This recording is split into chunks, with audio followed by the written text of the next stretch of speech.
था आईसीटी होता क्या है, आईसीटी का फुल फॉर्म क्या होता है, आईसीटी के एडवांटेजेस क्या होते हैं और हायर एजुकेशन में आईसीटी क्यों ज़रूरी है, ये सब चीज़ें हम देख चुके थे। उसके अलावा हम लोगों ने कंप्यूटर क्या होता है, कंप्यूटर के बारे में बेसिक जानकारी और कंप्यूटर के जनरेशन के बारे में देखा था। तो कंप्यूटर का जो फर्स्ट जनरेशन था वो कब आया था, 1940 से लेकर के 1955 में। और उसमें एज अ प्रोसेसर के रूप में क्या यूज होता था, वैक्यूम ट्यूब्स, जो कि कांच की नली की बनी रहती थी, आकार में बहुत बड़ी होती थी और अपेक्षाकृत ज़्यादा बिजली खाती थी और कंप्यूटर स्लो भी हुआ करता था। सेकंड जनरेशन आया, सेकंड जनरेशन में क्या हुआ, उन वैक्यूम ट्यूब्स को ट्रांजिस्टर से रिप्लेस कर दिया गया।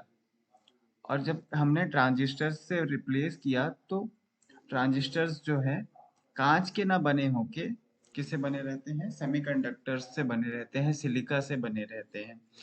तो क्या हुआ, कंप्यूटर की ड्यूरेबिलिटी बढ़ गई क्योंकि कांच जल्दी टूट जाता था और ट्रांजिस्टर जो सिलिका होता है वो इतनी जल्दी टूटता नहीं है। उसके अलावा कंप्यूटर का आकार छोटा हो गया, कंप्यूटर कम बिजली खाने लग गया। ये सब हुआ किस एरा में, 1956 से लेकर के 1965 में। फिर थर्ड जनरेशन कब आया, 1966 से लेकर के 1975 तक। इसमें क्या हुआ, ट्रांजिस्टर्स जो होते थे वो अलग अलग बहुत सारे लगे होते थे, उन सारे ट्रांजिस्टर्स को क्या किया गया, एक इंटीग्रेटेड सर्किट यानी कि आईसी बना दिया गया। बहुत सारे ट्रांजिस्टर्स को एक में मर्ज कर दिया गया, ठीक है। तो क्या हुआ, कंप्यूटर का आकार और छोटा हो गया और कंपोनेंट्स पास पास लगे हैं, इस वजह से जो इलेक्ट्रिक सप्लाई है वो जो है और अच्छे तरीके से होने लगी, तो बिजली की खपत भी कम हो गई, कंप्यूटर का आकार छोटा हो गया, ठीक है। और कंप्यूटर जो है पहले के अपेक्षा अब और ज़्यादा एडवांस हो गया, ठीक है।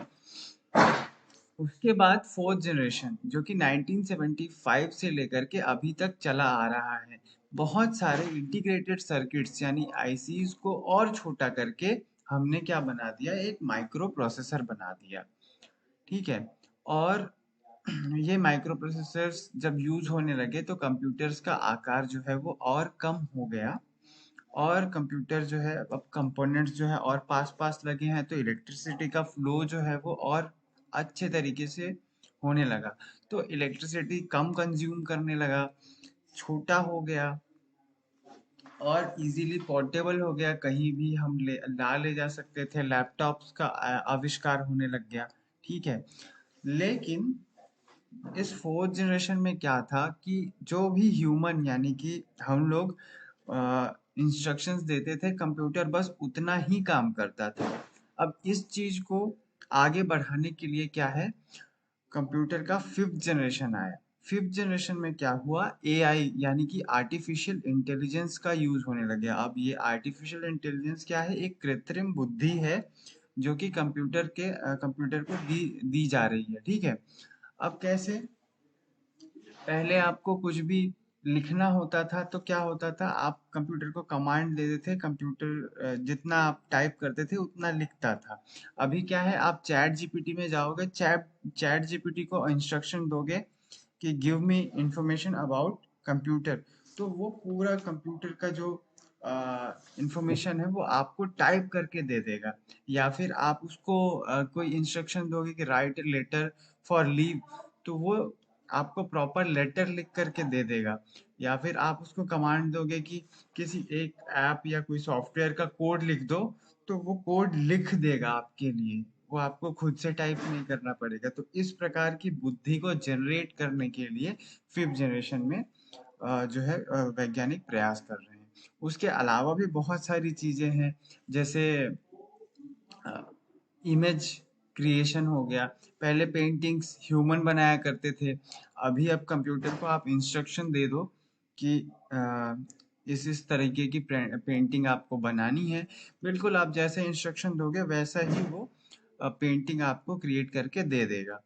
इसके अलावा अभी आपने वॉइस का अच्छा उदाहरण देखा होगा इंस्टाग्राम में, एक वेबसाइट है cover.ai, वहां पे आप कोई भी वॉइस अपलोड कर दो और वहां पे जो है आपको प्रीसेट्स मिल जाएंगे बहुत सारे।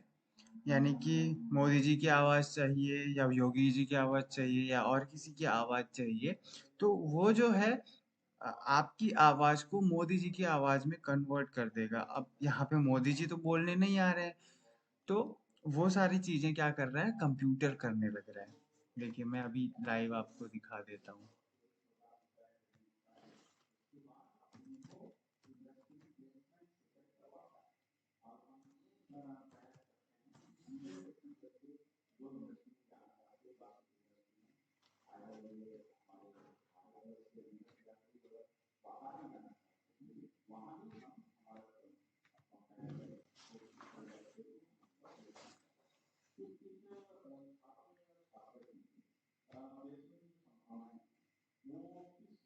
अब देखिए क्या लिखा है, pick a voice, pick a song, और एआई जो है वो जनरेट करके आपको दे देगा।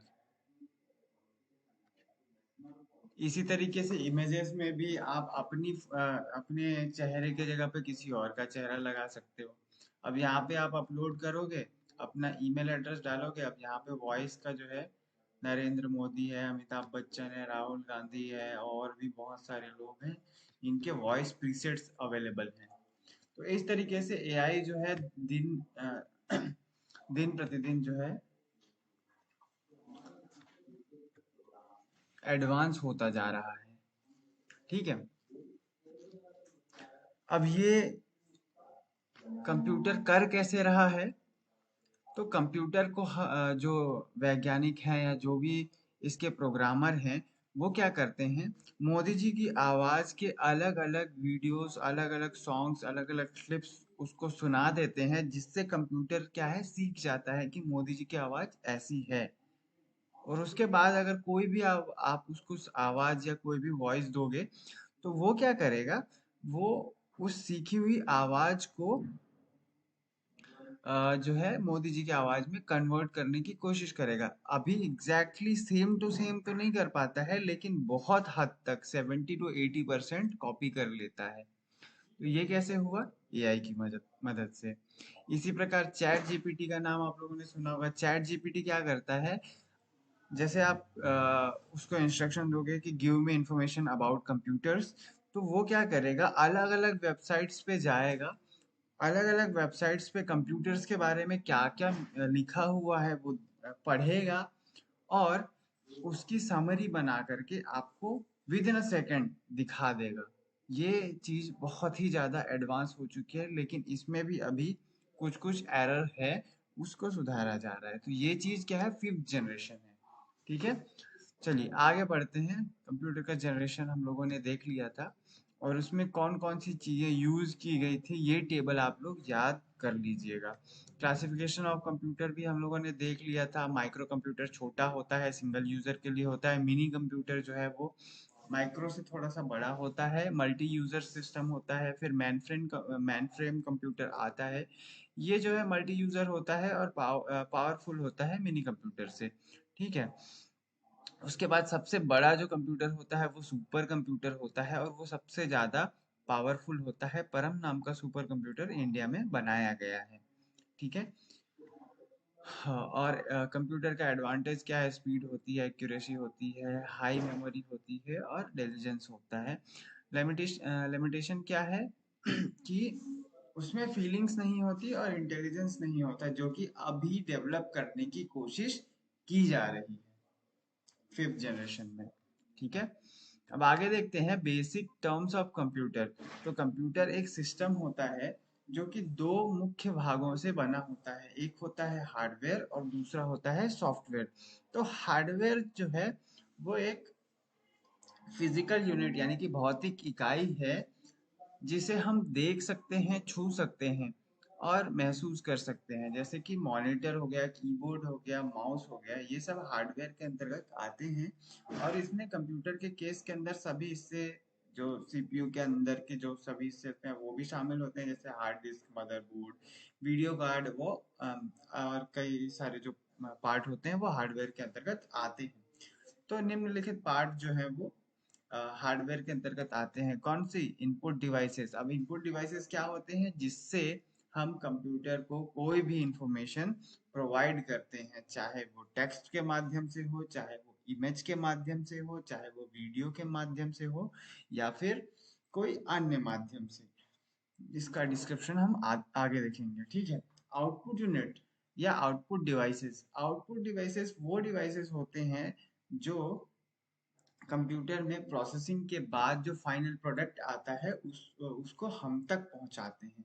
पहला तो हो गया आपका स्क्रीन यानी कि मॉनिटर, दूसरा हो गया स्पीकर, ऐसे ही और भी बहुत सारे प्रिंटर से जो प्रिंट होता है वो भी जो है आउटपुट डिवाइसेस है, ठीक है। उसके बाद प्रोसेसिंग डिवाइस।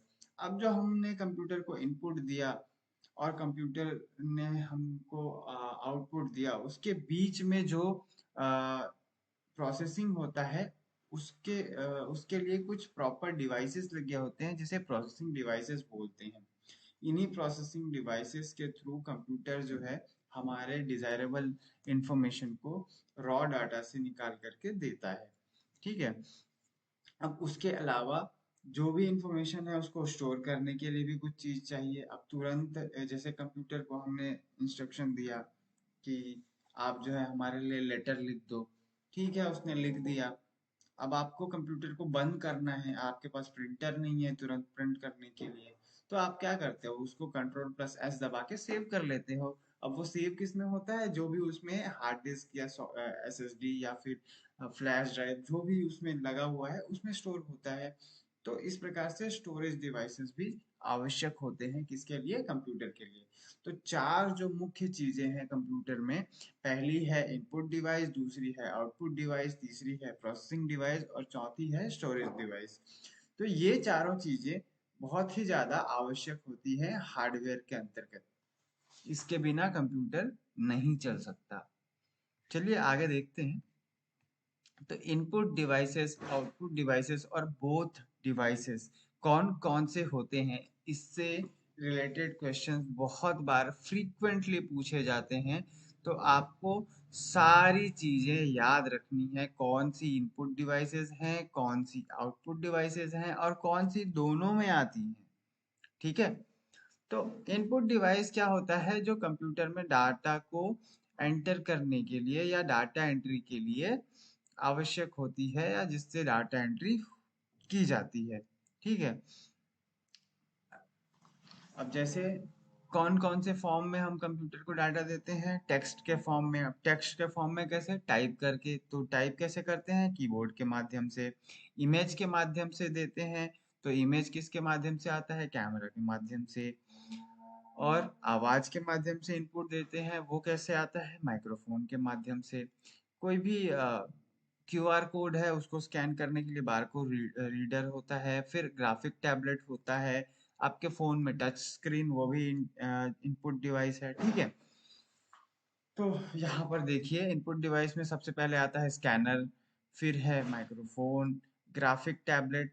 ग्राफिक टैबलेट का मतलब होता है कि एक प्रकार का ये जो है पेन पेपर टाइप एक टैबलेट होता है जिस पे आप लिखोगे तो वो जो है आपकी स्क्रीन पे दिखेगा, ठीक है। उसके बाद कीबोर्ड होता है, वेबकैम होता है, बारकोड रीडर आपने देखा होगा मॉल वगैरह में जब हम कोई सामान खरीदते हैं तो उसमें एक कोड रहता है, बार कोड, ठीक है। क्यूआर कोड अलग होता है, बार कोड अलग होता है। बार कोड मतलब लंबी लंबी लाइनें होती हैं उसमें, और क्यूआर कोड में डॉट डॉट डॉट डॉट बहुत सारे होते हैं, ठीक है। तो दोनों क्यूआर कोड रीडर और बार कोड रीडर दोनों एक ही में आते हैं, ठीक है। फिर है डिजिटल कैमरा जिससे हम वीडियो और क्या बोलते हैं इमेज ले सकते हैं। ये सारे इनपुट डिवाइसेस हैं। और कुछ डिवाइसेस ऐसे होते हैं जिससे इनपुट भी होता है और आउटपुट भी होता है। इसमें सबसे पहले आता है पेन ड्राइव।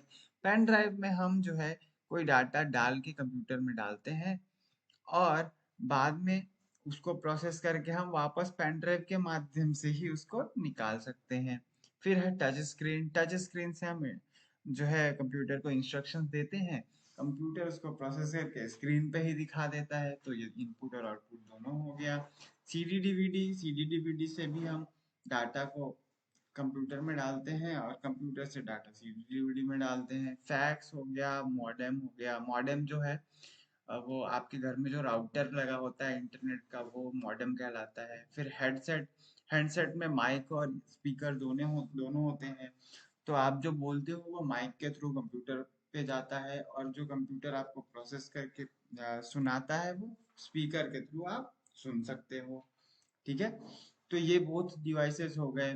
फिर आउटपुट डिवाइस में क्या होता है, हेडफोन आता है, प्रिंटर आता है, प्लॉटर आता है, मॉनिटर आता है, स्पीकर आता है और प्रोजेक्टर आता है। इनके माध्यम से कंप्यूटर प्रोसेस्ड डाटा को हम तक पहुंचाता है। अब यहाँ पे इनपुट डिवाइसेस का क्लासिफिकेशन दिया हुआ है। तो पहला तो है ह्यूमन डाटा एंट्री डिवाइसेस, जो कि जिसमें मनुष्य जो है वो डाटा एंट्री करता है। तो सबसे पहले कीबोर्ड हो गया जिसमें हम टाइप करते हैं। ठीक है, उसके बाद हो गया क्या, पॉइंट एंड ड्रॉ डिवाइसेस, उसमें सबसे पहले माउस आता है। माउस क्या करता है, पॉइंट करता है किसी भी चीज को। ट्रैक बॉल आता है, ये भी काइंड ऑफ माउस की तरह ही होता है। जॉयस्टिक आता है जिसके जरिए हम गेम खेलते हैं। फिर है पिक डिवाइसेस। पिक डिवाइसेस मतलब जिसमें इमेजेस का यूज होता है, ग्राफिक्स का यूज होता है। तो एक तो लाइट पेन हो गया। लाइट पेन जिससे मैंने बताया एक प्रकार का टैबलेट होता है, उस पर आप लिखोगे तो स्क्रीन पे दिखता है, और टच स्क्रीन हो गया। दूसरे टाइप का जो इनपुट डिवाइस है वो क्या है, सोर्स डाटा एंट्री डिवाइस। किसी डायरेक्ट ह्यूमन के मतलब इसमें क्या होता है, डायरेक्ट ह्यूमन डाटा एंट्री ना करके किसी सोर्स से डाटा एंट्री करता है। अब इसमें ऑडियो इनपुट में क्या होगा, स्पीच रिकॉग्निशन, जो मैं बोल रहा हूँ वो उसको कंप्यूटर उसको रिकॉग्नाइज करके टेक्स्ट में कन्वर्ट कर रहा है। तो ये एक चीज कहलाता है स्पीच रिकॉग्नाइजेशन। उसके बाद है साउंड कार्ड। साउंड कार्ड से भी हम जो है डाटा एंट्री करते हैं। उसके बाद क्या है, माइक्रोफोन। माइक्रोफोन जो हम बोलते हैं उसको डिजिटल फॉर्म में कन्वर्ट करके कंप्यूटर को पहुंचाता है। ठीक है, तो ये ऑडियो इनपुट हो गया। वीडियो इनपुट में क्या क्या हो गया, वीडियो कैमरा हो गया, डिजिटल कैमरा हो गया, वीडियो फोटो और वीडियो के माध्यम से कंप्यूटर को डाटा देता है। फिर ऑप्टिकल इनपुट डिवाइसेस। ऑप्टिकल मतलब जो कि किसी प्रकाश या किसी इमेज के माध्यम से कंप्यूटर को डाटा देता है। तो इसमें है स्कैनर, ओसीआर यानी कि ऑप्टिकल इमेज रिकॉग्नाइजर। ठीक है, तो ये क्या करता है, जैसे आप ओएमआर शीट पे अपना एग्जाम दे के आते हो तो उसमें जो डॉट डॉट करते हो उसको रीड करता है और कंप्यूटर को बताता है कि सामने वाले बंदे ने यहाँ यहाँ पे डॉट किया हुआ है। तो ये कहलाता है ओसीआर, ऑप्टिकल इमेज रिकॉग्नाइजर। ठीक है। जी सर। इसी तरीके से MICR ये भी उसी तरीके का होता है। OMR भी सेम काइंड ऑफ वैसा ही होता है। बार कोड रीडर मैंने बताया आप लोगों को कि जो आप जो भी प्रोडक्ट मॉल में खरीदते हो तो उसमें एक लंबी लंबी लाइन का कोड बना रहता है, बार कोड बोलते हैं उसको। इसी तरीके से QR कोड रीडर भी होता है। ठीक है, पंच कार्ड रीडर एक प्रकार का कार्ड आता था पहले जिसको पंच कार्ड बोलते थे। उसमें बीच बीच में छेद रहते थे, उससे डाटा एंट्री होता था तो उसको पंच कार्ड बोलते थे। तो इस प्रकार से जो है इनपुट डिवाइसेस का क्लासिफिकेशन हो गया। आगे बढ़ते हैं, आउटपुट डिवाइस जिनके माध्यम से कंप्यूटर हमको डिजायरेबल इंफॉर्मेशन दिखाता है, जो वांछित परिणाम, हमको जो परिणाम चाहिए उसको हम तक पहुंचाता है। तो इसमें क्या है, मॉनिटर हो गया, प्रोजेक्टर हो गया, स्पीकर हो गया, हेडफोन और प्रिंटर, प्लॉटर आदि शामिल है। तो यहाँ पे हार्ड कॉपी आउटपुट में क्या है, प्रिंटर और प्लॉटर। ठीक है, प्रिंटर में भी कितने प्रकार के प्रिंटर होते हैं, दो प्रकार के प्रिंटर होते हैं। एक तो होता है इम्पैक्ट प्रिंटर और दूसरा होता है नॉन इम्पैक्ट प्रिंटर। तो इम्पैक्ट प्रिंटर में क्या होता है, पेपर पे या जिस भी चीज पे हमको प्रिंट चाहिए उस पे इम्पैक्ट डालता है कौन, प्रिंटर। इम्पैक्ट का मतलब है या तो हल्का सा प्रेस कर देगा या तो कुछ डॉट डॉट करके उसमें इम्पैक्ट डालेगा। तो ऐसे जो है दो प्रकार के प्रिंटर होते हैं इम्पैक्ट प्रिंटर में। एक होता है डॉट मैट्रिक्स और दूसरा होता है डेजी व्हील। इन दोनों प्रिंटर्स को आपने कहाँ कहाँ देखा होगा, डॉट मैट्रिक्स सबसे ज्यादा बस वगैरह में चलते हैं, और डेजी व्हील रेलवे स्टेशन पे आप जब टिकट कराने जाते हो तो वो डेजी व्हील प्रिंटर से प्रिंट करके देते हैं। तो आपने नोटिस किया होगा बस की जो टिकट होती है उसमें छोटे छोटे छोटे छोटे डॉट्स से जो है जो टेक्स्ट होता है वो लिखा होता है। तो इसीलिए उसको डॉट मैट्रिक्स प्रिंटर बोलते हैं, ठीक है। और जो रेलवे स्टेशन में आप जब टिकट करते हो तो एक व्हील के थ्रू पेपर को पास करके उससे प्रिंट किया जाता है, तो उसको बोलते हैं डेजी व्हील प्रिंटर। और ये दोनों ही दोनों प्रिंटर क्या हैं, ये इम्पैक्ट प्रिंटर हैं और सिर्फ ब्लैक कलर में या जिस भी कलर का इंक उसमें डला हुआ है उसी कलर में प्रिंट करने के लिए सक्षम होते हैं। दूसरा होता है नॉन इम्पैक्ट प्रिंटर, ये इम्पैक्ट नहीं डालते, ये क्या करते हैं एक कलर की लेयर चढ़ाते हैं पेपर पे, ठीक है। तो ये नॉन इम्पैक्ट प्रिंटर कहलाते हैं। अब इसमें भी दो प्रकार के प्रिंटर आते हैं, एक तो होता है इंकजेट प्रिंटर और दूसरा होता है लेजर प्रिंटर। अब इसमें डिफरेंस क्या होता है, इंकजेट प्रिंटर में इंक डलता है, और इंक कौन कौन से कलर का डलता है, CMY के, सियान, मेजेंटा, येलो और के का तो कुछ होता है, मैं आपको बताऊंगा बाद में, ठीक है। तो चार कलर डलते हैं, चार कलर की इंक डलती है, और उस इंक के थ्रू प्रिंट करके बताता है जो भी मतलब जो अ, हम प्रिंट करना चाहते हैं वो हमको प्रिंट करके देता है, ठीक है। दूसरा जो लेजर प्रिंटर होता है वो क्या करता है, उसमें इंक न डाल के ड्राई पाउडर का यूज किया जाता है जिससे वो प्रिंट करता है, ठीक है। तो इस प्रकार से चार प्रकार के प्रिंटर हमने देख लिए, और इसका भी क्वेश्चन जो है कई बार पूछा जा चुका है, तो आपको पता होना चाहिए कि डॉट मैट्रिक्स प्रिंटर कैसे प्रिंट करता है, इंकजेट प्रिंटर कैसे प्रिंट करता है और लेजर प्रिंटर कैसे प्रिंट करता है, ठीक है। इसी प्रकार प्लॉटर भी वैसे ही होता है जिसमें बड़े बड़े फ्लैक्स वगैरह बनते हैं तो उसको प्लॉटर बोलते हैं, ठीक है। अब सॉफ्ट कॉपी आउटपुट किससे कंप्यूटर देता है उसके बारे में देखते हैं। तो पहले तो सॉफ्ट कॉपी में कौन कौन सी चीजें आती हैं वो देख लेते हैं। एक तो होता है ऑडियो आउटपुट, दूसरा होता है वीडियो आउटपुट।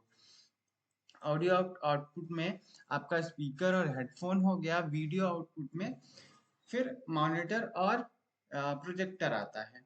अब यहाँ पे मॉनिटर जो है कई प्रकार के होते हैं, तो मॉनिटर के प्रकार से भी क्वेश्चन जो है वो पूछा जाता है, तो वो देखते हैं आगे, ठीक है।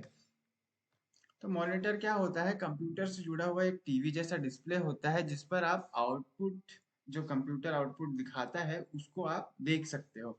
यह या तो मोनोक्रोम यानी कि ब्लैक एंड व्हाइट हो सकता है या तो फिर रंगीन डिस्प्ले का हो सकता है। आमतौर पर अभी रंगीन डिस्प्ले का ही यूज किया जाता है। इसमें कई प्रकार होते हैं। पहला होता है क्या, CRT मॉनिटर, जिसको बोलते हैं कैथोड रे ट्यूब मॉनिटर। इसका क्वेश्चन जब मैं नेट का एग्जाम दे रहा था तब आया था कि CRT का फुल फॉर्म क्या होता है। तो अगेन आप लोगों को फुल फॉर्म याद रखने हैं इसमें। तो CRT मॉनिटर यानी कि कैथोड रे ट्यूब, आपने पुराने समय के टीवीज देखे होंगे जिसमें इस तरीके का अंदर अगर आप खोलोगे तो पिक्चर ट्यूब मिलता था बड़ा सा, तो वो जो है कैथोड रे ट्यूब वाला मॉनिटर कहलाता है, ठीक है। उसके अंदर कैथोड किरणों के माध्यम से इमेज जो है वो जनरेट होता था।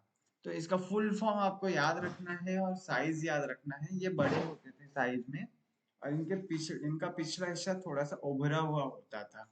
तो ये जो है कैथोड रे ट्यूब मॉनिटर यानी कि CRT मॉनिटर कहलाते थे। आज के समय में बहुत कम यूज होते हैं, ठीक है, क्योंकि अभी मॉडर्न डिस्प्ले आ गए हैं जो कि पतले होते हैं, कंपैरेटिवली इलेक्ट्रिसिटी बहुत कम कंज्यूम करते हैं।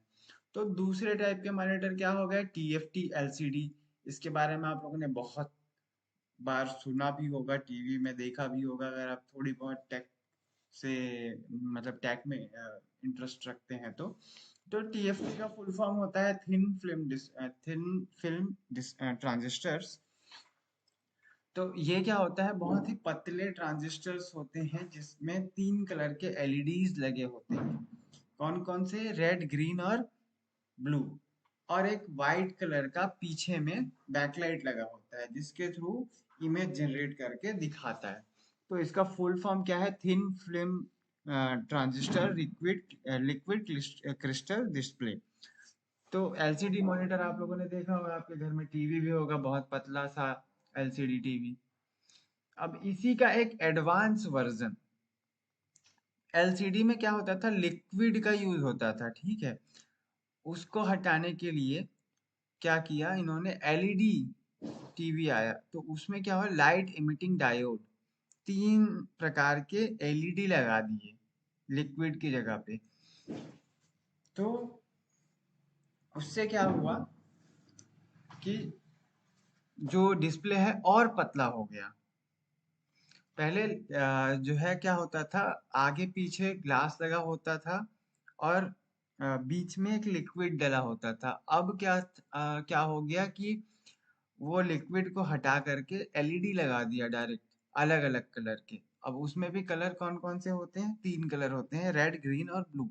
और पीछे की तरफ व्हाइट कलर का लाइट बड़ा सा लगा होता है एलईडी में, ठीक है।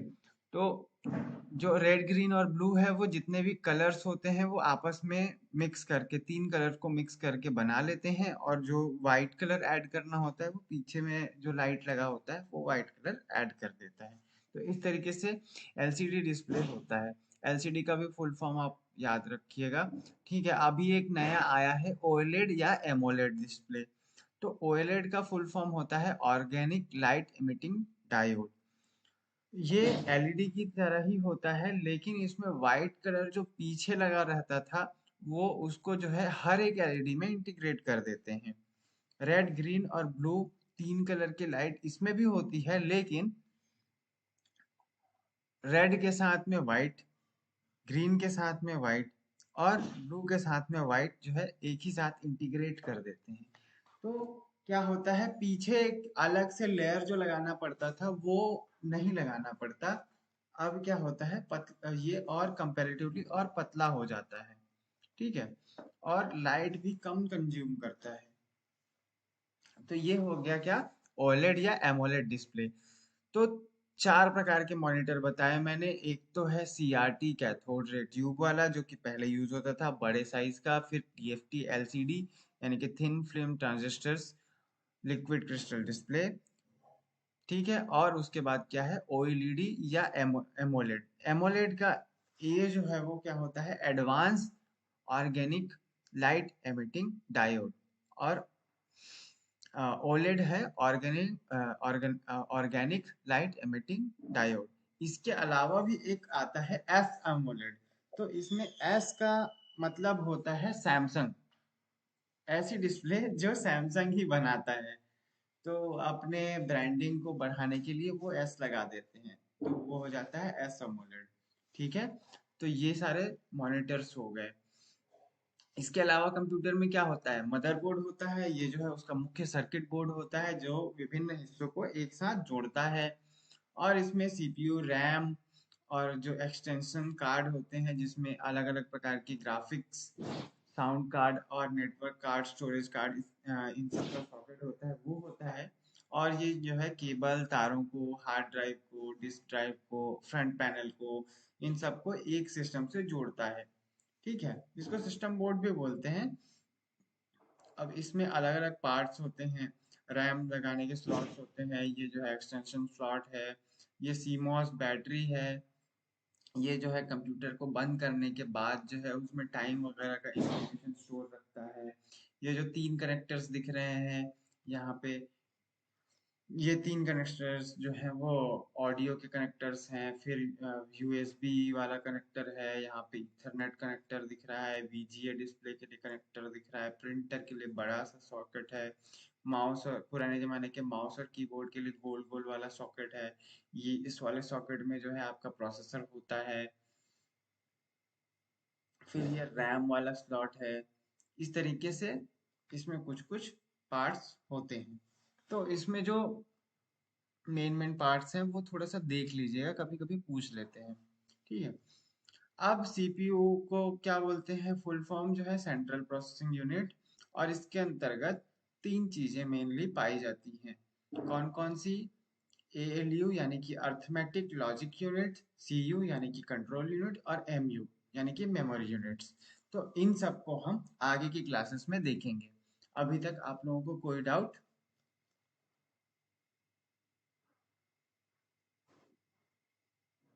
बताइए, जल्दी रिस्पॉन्स लीजिए। नो सर, डाउट तो नहीं है। ठीक है।